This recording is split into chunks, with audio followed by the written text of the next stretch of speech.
Hébreux chapitre 8. Jésus est le vrai grand prêtre. Voici le point le plus important de ce que nous voulons dire. Nous avons bien un tel grand prêtre. Il s'est assis dans les cieux, à la droite du Dieu très-puissant. Il accomplit son service dans le lieu saint, c'est-à-dire dans la vraie tente. C'est le Seigneur qui l'a planté, ce n'est pas un être humain. Chaque grand prêtre est établi pour offrir des dons et des sacrifices. Jésus, lui aussi, doit donc avoir quelque chose à offrir. Si le Christ était sur la terre, il ne serait même pas prêtre. En effet, il y a ici des gens, des prêtres qui offrent des dons, comme la loi de Moïse le demande. Ces prêtres servent dans le temple, mais ce qu'ils font est au service de la copie, de l'ombre de ce qui existe en réalité dans les cieux. En effet, quand Moïse s'est mis à construire la tente, Dieu lui a dit, « Regarde, tu feras tout suivant le modèle que je t'ai montré sur la montagne. » Jésus, lui, est chargé d'un service beaucoup plus important que celui des autres prêtres.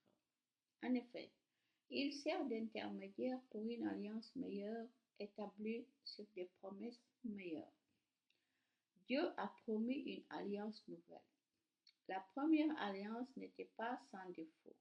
Sinon, c'était inutile de la remplacer par une deuxième. Mais en fait, voici ce que Dieu reproche à son peuple.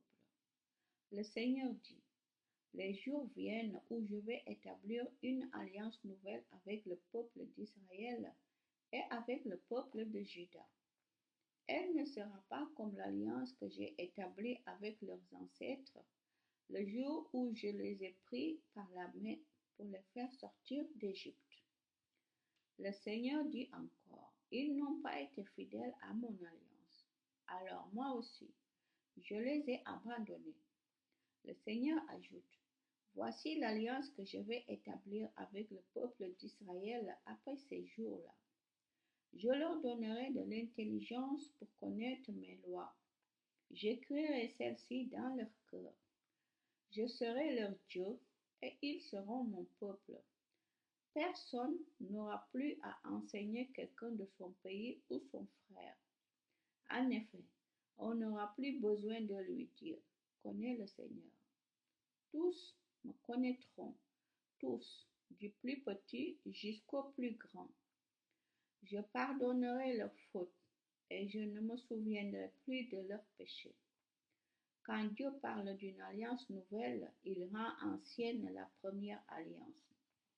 Et ce qui est ancien et qui devient vieux, cela va bientôt disparaître.